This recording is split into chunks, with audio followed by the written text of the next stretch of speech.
I'm going to take you through what I did by recreating a UI design from dribble.com.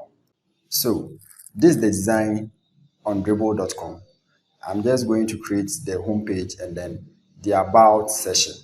It's a school tennis court website. So without wasting my time, let's dive in.